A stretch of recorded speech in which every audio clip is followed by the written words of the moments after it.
Okay, dear viewers, welcome to my channel. Today we are going to start first lecture of physics subject of +1 class. So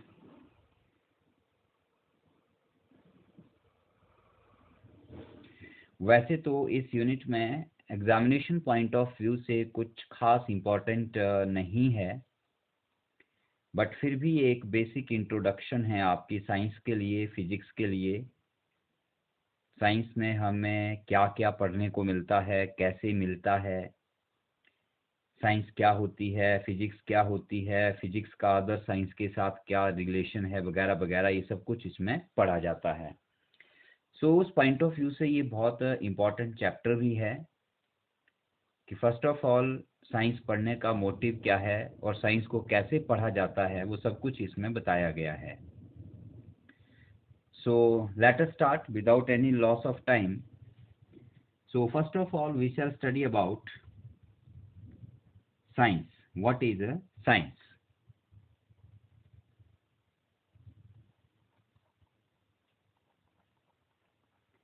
dear students, सबसे पहले science word को समझिए। Science word Latin language से लिया गया है और Latin language में ये वर्ड साइंटिया होता है। साइंटिया। और साइंटिया का अगर आप लिटरल मीनिंग अर्थात डिक्शनरी में कोई मीनिंग ढूंढें तो उसका मीनिंग हो जाता है टू नो। किसी को जानना, किसी के बारे में जानकारी हासिल करना, दैट इज कॉल्ड साइंटिया। और साइंटिया वर्ड से साइंस शब्द जो है वो बनाया गया है। इसी तरह से हमारे अपने हिंदू धर्म में जो शास्त्र वर्ड आप सुनते हो, शास्त्र शब्द सबने सुना होगा। शास्त्र में ऐसा लिखा है, शास्त्र में वैसा लिखा है, यह कार्य शास्त्र अनुसार हैं, शास्त्र अनुसार नहीं है। तो वो शास्त्र भी हमारे हिंदू धर्म के अनुसार किसी बात को जानने का एक माध्यम था, तो उसे भी हम साइंस ही कहते हैं। That is also known as a science. So let us write here the definition of science. Science का डेफिनेशन क्या है? सिंपल वर्ड्स में बहुत अच्छी छोटी सी डेफिनेशन है इसकी एक।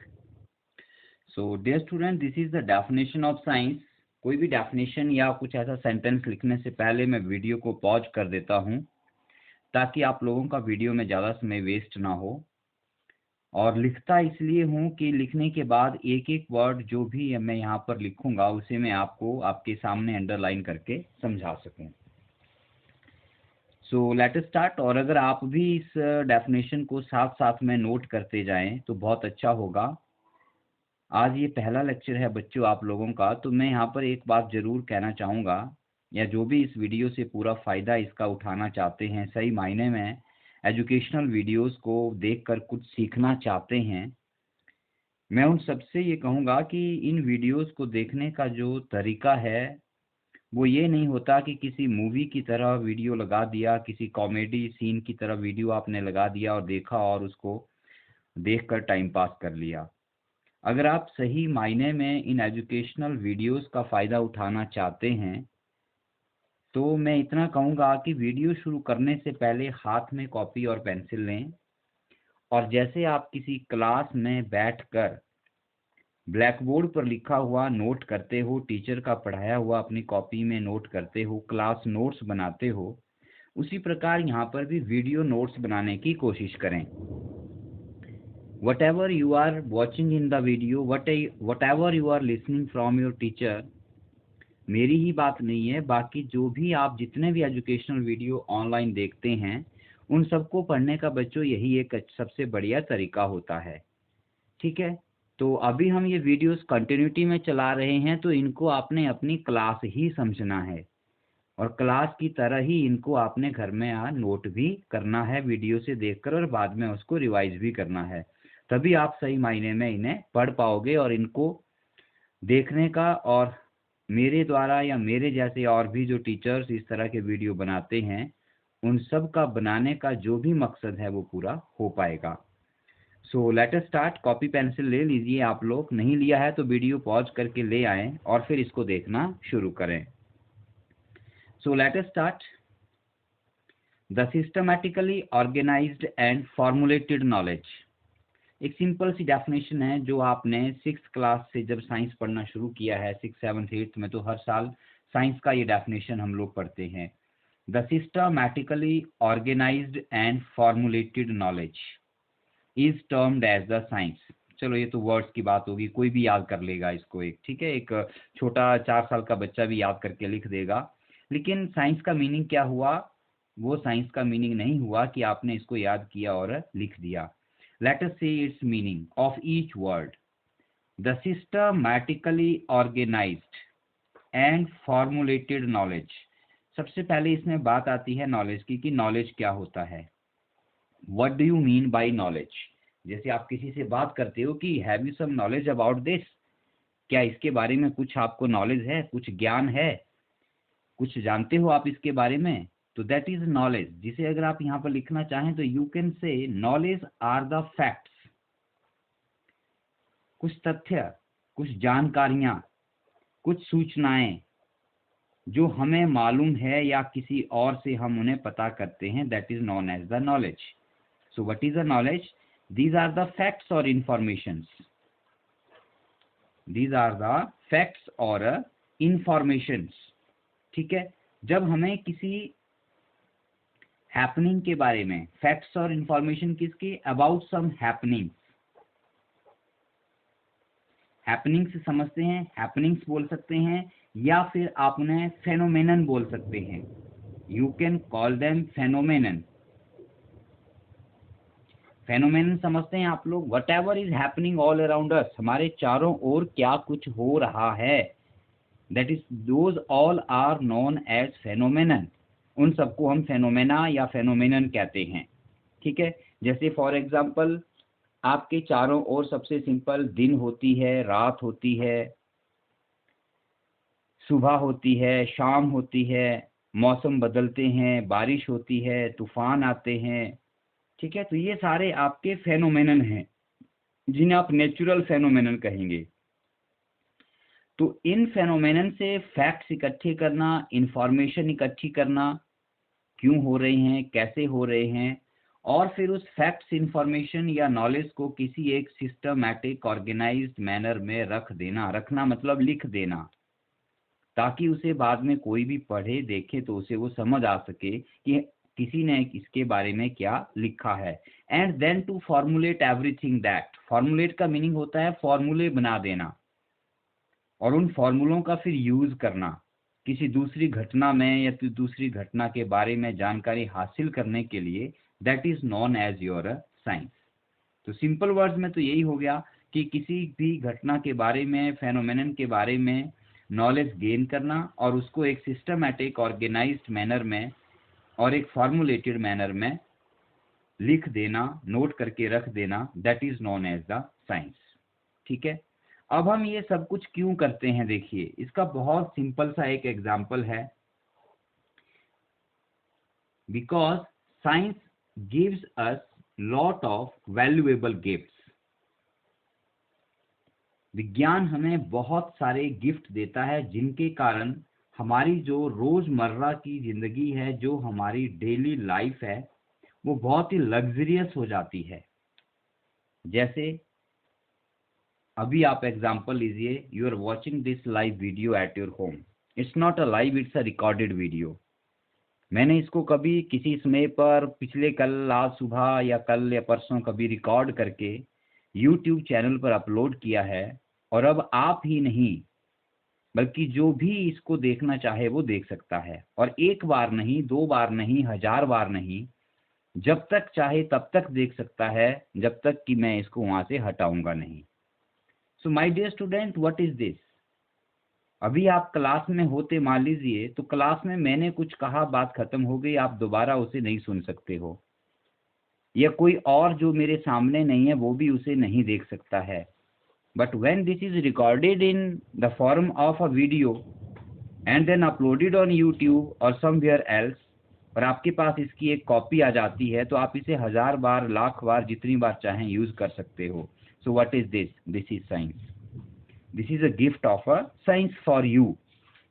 अगर विज्ञान नहीं होता तो हम लोग ये काम नहीं कर पाते, साइंस नहीं होती तो हम लोग ये काम नहीं कर पाते। सो इट्स वेरी सिंपल कि साइंस ने हमारी जिंदगी को, हमारी लाइफ को, हमारी डेली लाइफ को, सोसाइटी को बहुत ही लग्जरियस कर दिया है, आरामदायक बना दिया है। ठीक है, और भी बहुत सारे इसमें गिफ्ट्स हैं साइंस के द्वारा हमारे, हमें जो दिए जाते हैं। जैसे आप कंप्यूटर्स यूज करते हो, लैपटॉप यूज करते हो, टीवी यूज करते हो। आज हर घर में टीवी है, मोबाइल फोन है, हर आदमी के पास मोबाइल फोन है, फ्रिज है, फैन है, वॉशिंग मशीन हैं, ट्रांसपोर्टेशन मीन्स जैसे bus, car, truck, train, this all are because of the science. तो इसलिए साइंस को पढ़ा जाता है और कंटिन्यूटी में साइंस में जो है वो डेवलपमेंट्स की जाती हैं। ठीक है, so I think it's enough for you to know about the science. So let us take now the next topic of your this class और this syllabus, that is your type of science. Types of science.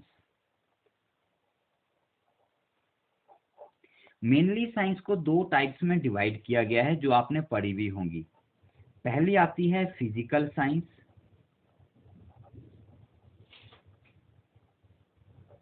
और second आता है आपका biological science.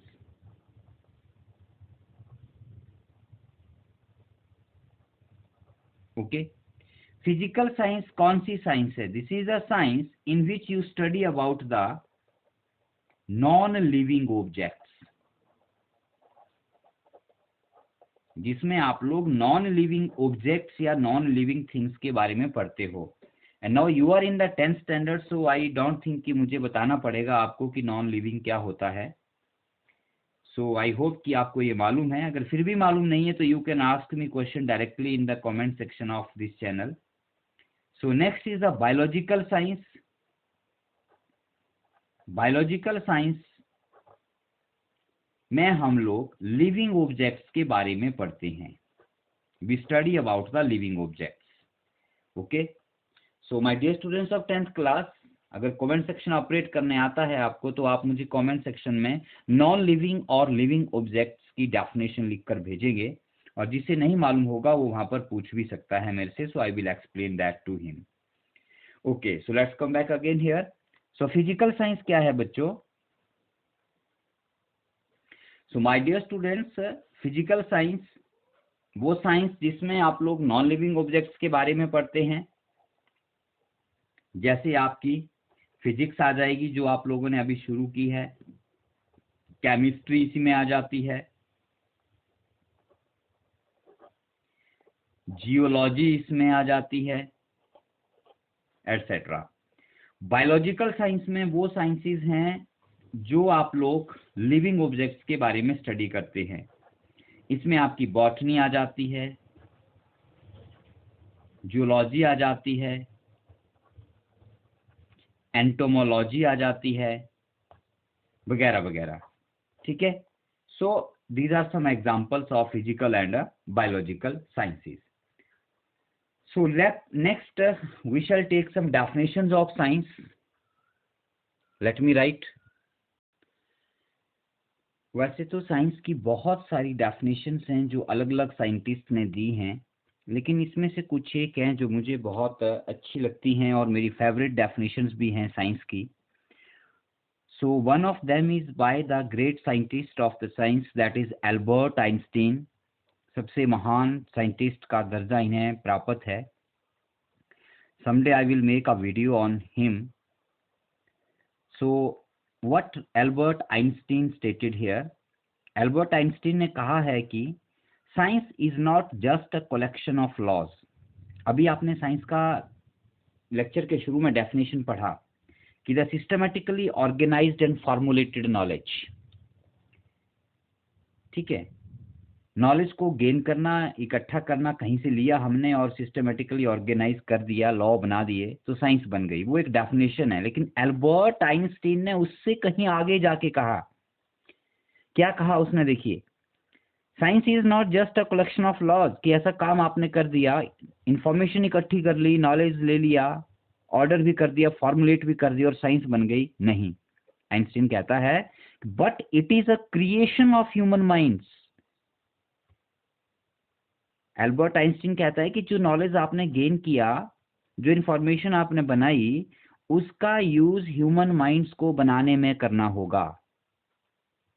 Human minds को बनाने का मतलब क्या है यहाँ पर? इसका मतलब ये मत समझ लेना कि हम लोग दिमाग बनाएंगे, दिमाग बनाया और इंसान में डाल दिया। तब तो कोई भी बेवकूफ मूर्ख आदमी भी उसके अंदर बढ़िया अच्छा सा दिमाग बनाइए और उसको डाल दीजिए और बहुत इंटेलिजेंट हो जाएगा। नहीं, एल्बर्ट आइंस्टीन का मीनिंग है यहाँ पर कहने से कि जो नॉलेज गेन किया जाता है उसका यूज ह्यूमन माइंड्स को डिवेल्प करने में किया जाए, उसके माइंड को डिवेल्प किया जाए। उसमें क्या डिवेल्प किया जाए? उसमें सोचने समझने की क्षमता, उसकी एनालाइजिंग पावर, उसकी ऑब्जर्वेशन पावर, ठीक है, उसको बढ़ाया जाए। उसमें सोचने समझने की जो पावर है उसको चेंज किया जाए, इंक्रीज किया जाए, तब साइंस जो है वो सही मायने में डिफाइन हो सकती है। ठीक है, तो ये किसकी डेफिनेशन है? एल्बर्ट आइंस्टीन की, कि जो भी हम लोग लॉज बनाएंगे, कलेक्शन करेंगे लॉज की या बनाएंगे, उन सब का जो है यूज क्या होना चाहिए? To create the human minds, that means to develop the human minds. Second एक डेफिनेशन आती है पॉइंटियर, साइंटिस्ट है हमारे फिजिक्स में आते हैं पॉइंटियर जी। इन्होंने एक बहुत ही सिंपल बट बहुत ही मीनिंगफुल डेफिनेशन दी है। यहाँ पर देखिए, science is build up with facts. Science कुछ तथ्यों से बनती है, build up with the facts, as house is build up with stones and BRICS.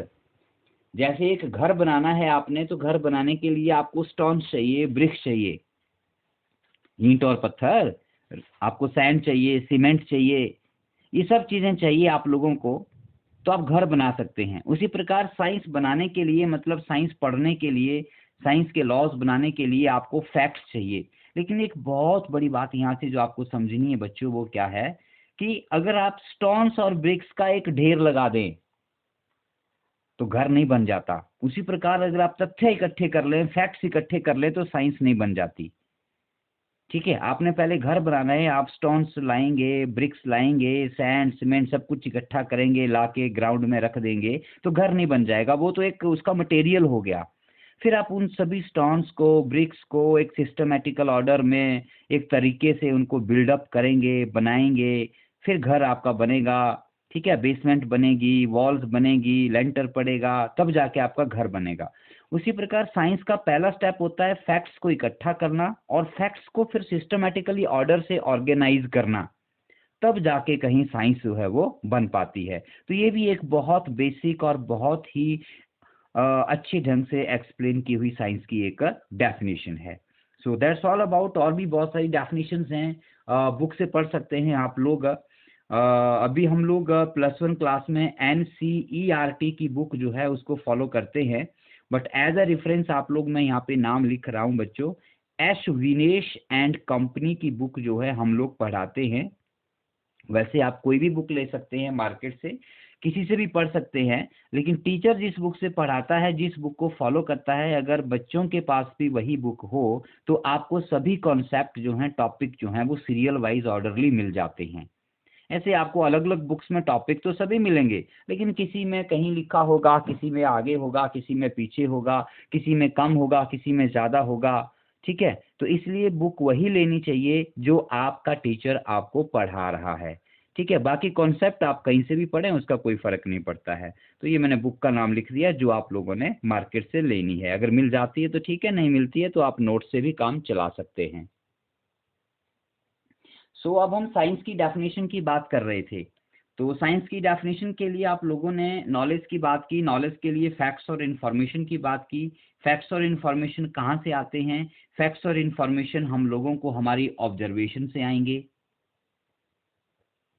कहाँ से आएंगे? हमारी ऑब्जर्वेशन से आएंगे। जो कुछ हमारे चारों ओर घटित हो रहा है उन सबको हम ऑब्जर्व करेंगे, या फिर हम लोग कुछ एक्सपेरिमेंट्स कर सकते हैं, लैब में हो सकते हैं, ओपन हो सकते हैं, ठीक है, स्पेस में हो सकते हैं, वहाँ से हमें तथ्य मिलेंगे, फैक्ट्स मिलेंगी, इंफॉर्मेशंस मिलेंगे, वो सारा इकट्ठा करके जो आप सिस्टमेटिकली ऑर्गेनाइज करेंगे वो साइंस बनेगी। तो साइंस की एक एलोबरेटेड सी बड़ी सी डेफिनेशन भी लिख सकते हो आप लोग, कैसे, देखिए यहीं से, the systematically organised and formulated knowledge obtained from observation and experiments. ये दो वर्ड और जोड़ दीजिए, देखो अब इसमें नॉलेज तक हो गया। अब नॉलेज कहाँ से आया? नॉलेज आया आपको कहाँ से? आपकी ऑब्जर्वेशन और आपके एक्सपेरिमेंट से। ठीक है, तो क्या लिख सकते हैं? Obtain from observation and experiments. ठीक है, अब किस बात के ऊपर? फ्रॉम योर नेचुरल फेनोमेनन, जो आपके चारों ओर घटित हो रहा है, वो भी एक वर्ड आप जोड़ सकते हो। From observation and experiments on natural phenomenon happening all around us, taking place all around us, is called a science। तो इस प्रकार समझ समझ कर लिखना एक एक चीज को। देखो कितनी बड़ी डेफिनेशन हो गई यहाँ पर, आपकी 5-6 लाइनों की डेफिनेशन हो जाएगी। ठीक है, तो इस तरह से डेफिनेशन को समझना है, उनको लर्न नहीं करना है आपने कि क्रैम कर लिया तोते की तरह और लिख दिया और मालूम कुछ भी नहीं उसके बारे में। That is not a science. Okay, so let us start. Next step आपके पास आता है बच्चों यहाँ पर साइंटिफिक मेथड, जो हम बात कर रहे हैं यहाँ पर वो कैसे किए जाते हैं। So let me write here. So here is the definition of scientific method, और साइंटिफिक मेथड्स क्या होते हैं। ठीक है, the step by step efforts of the scientist in studying and understanding the natural phenomenon. एक साइंटिस्ट नेचुरल फेनोमेनन को study करने में और उसे समझने में जो भी स्टेप बाय स्टेप एफर्ट्स करता है, या जो भी एक सिस्टमेटिकल ऑर्डर में उसको समझने के लिए काम करता है, जैसे भी वो कर रहा है, जो भी वो प्रयास कर रहा है, जो भी अटेम्प्ट्स वो कर रहा है, ठीक है, नेचुरल फेनोमेनन को समझने के बारे में, उनको उनकी पढ़ाई के बारे में, उनकी जानकारी के लिए, and then setting up the laws, और अपनी इंफॉर्मेशन जो वहां से गेन की उसके बाद कुछ लॉज सेटअप करना, कुछ लॉज बनाना, कुछ थ्योरीज बनाना, जिनके बेस पर वो फेनोमेनन जो है वो एक्सप्लेन किए जा सके कि वो क्यों हो रहा है। जैसे फॉर एग्जांपल, अभी ऑल अराउंड आपके चारों ओर आप देखते हैं कि रोज दिन हो जाता है और फिर रात होती है, फिर दिन होता है, फिर रात होती है। तो initially it was not known कि क्यों दिन हो रही है, हो रहा है और क्यों रात हो रही है। बट साइंटिस्ट ने कुछ एक्सपेरिमेंट्स किए, ऑब्जर्वेशंस की, स्टडी करना शुरू किया, अलग अलग थ्योरी शुरू से आई। ठीक है, कॉपरनिक्स थ्योरी आई, सेंटर हेलियो थ्योरी आई, बहुत सारे साइंटिस्ट हैं, उन्होंने अलग अलग थ्योरीज दी। पहले तो ये कहा गया कि जो आपका अर्थ है वो सेंटर में है और बाकी प्लेनेट उसके चारों ओर घूमते हैं, लेकिन बाद में पता चला कि अगर इसको मान लिया जाए तो दिन और रात की कहानी जो है वो सॉल्व नहीं होती है। फिर ये माना गया कि जो अर्थ है वो सूर्य के चारों ओर घूमती है, जो कि आज भी माना जाता है। तो ये सब जानने के लिए जो कुछ किया जाता है, ठीक है, उन सब को हम लोग साइंटिफिक मेथड्स कहते हैं। अब साइंटिफिक मेथड्स में क्या क्या आता है, देखिए कुछ इसके पॉइंट्स हैं, जैसे प्रोसेस है, एक एल्गोरिथम है जिसके तहत ये काम किए जाते हैं। So let me write here and you will also note down after writing. Okay, so my dear students, ये कुछ 3-4 स्टेप्स हैं यहाँ पर जो मैंने साइंटिफिक मेथड्स के बारे में लिखे। सो पहला स्टेप जो साइंटिफिक मेथड में होता है वो होता है टेकिंग ऑब्जर्वेशंस। किसी भी नेचुरल फेनोमेनन को टारगेट किया जाता है जिसको जानने की हमें ज़रूरत है, और फिर उसको स्टडी किया जाता है और उसमें बड़ी कीनली, ध्यान से, काफ़ी लंबे समय तक उसको ऑब्जर्व किया जाता है कि वो फेनोमेनन कब हो रहा है, कैसे हो रहा है, कहाँ हो रहा है, क्यों हो रहा है। जैसे for example, let us take example of a rain. बारिश होती है चारों ओर, हमारे सब जगह होती है, पूरे वर्ल्ड में बारिश होती है। ठीक है, तो बारिश एक नेचुरल फेनोमेनन है, अपने आप होती है, लेकिन कब होती है, कहाँ होगी, कैसे होगी, इसके कुछ रीजन हैं, कुछ कारण बनते हैं जिसके कारण रेन होने लगती है। तो वो ऑब्जर्वेशन किया गया कि जहाँ रेन हो रही है वहाँ का क्लाइमेट कैसा है, कब हो रही है उस टाइम क्लाइमेट कैसा था, बारिश शुरू होने से पहले का क्लाइमेट कैसा है, बारिश के होने के बाद का क्लाइमेट कैसा हो जाता है, जब बारिश होने लगती है तो सिचुएशन कैसी हो जाती है। तो ये सारी चीज़ें ऑब्जर्वेशन में आती है। तो साइंटिफिक मेथड का जो पहला स्टेप है वो होता है बच्चों ऑब्जर्वेशंस लेना, किसी भी फेनोमेनन की ऑब्जर्वेशंस को लेना। उसके बाद सेकंड स्टेप में आता है उन ऑब्जर्वेशन को स्टडी करना और एनालाइज करना। स्टडी करना मतलब उनको बड़े ध्यान से पढ़ना कि ऐसा हो रहा है तो क्यों हुआ, कैसे हुआ, कब हुआ। मतलब ये एक ही स्टेप हो जाता है इकट्ठा एक तरह से कि ऑब्जर्वेशंस लेना, स्टडी करना और एनालाइज करना। उसके बाद आता है formulating them. So next step आता है formulating them and setting up of the laws. जब आपको पता चल गया कि वो फेनोमेनन किस कारण हो रहे हैं तो फिर कोई फॉर्मूला बना देना या कोई लॉज सेट कर देना या कोई थ्योरम लिख देना कि हाँ जी ऐसा होगा तो ये हो रहा है, ऐसा होगा तो वैसा होगा, वगैरह वगैरह। ठीक है। उसके बाद फिर उनको वेरीफाई करने का काम आता है। दोज आर वेरीफाइड कि जो आपने लॉ लिख दिया, ठीक है, जैसे हम बारिश की बात कर रहे हैं, आपने लिख दिया कि आसमान में बादल आएंगे तो बारिश होगी। ठीक है, ऑब्जर्वेशन जनरल ऑब्जर्वेशन है साइंस की। एक +1 क्लास में तुम लोग हो तो अभी आपको यही समझ आएगा कि बारिश कब होती है। एक जनरल से ऑब्जर्वेशन है, किसी से भी पूछ लीजिए कि बादल होंगे तो बारिश होगी। ठीक है, तो एक लॉ बना दिया कि if there will be clouds then the it will rain. फिर उनको वेरीफाई किया जाएगा। अब हर बार तो बादल होंगे तो बारिश नहीं होती, तो क्वेश्चन रेज हो गया यहाँ पर कि फिर किस तरह के बादल हैं जिनसे बारिश होगी। हाँ जी, काले बादल से बारिश होगी, सफेद बादल से बारिश होगी, ठंडे बादलों से बारिश होगी या गर्म बादलों से बारिश होगी। तो वो एक अलग फेनोमेनन आ गया फिर।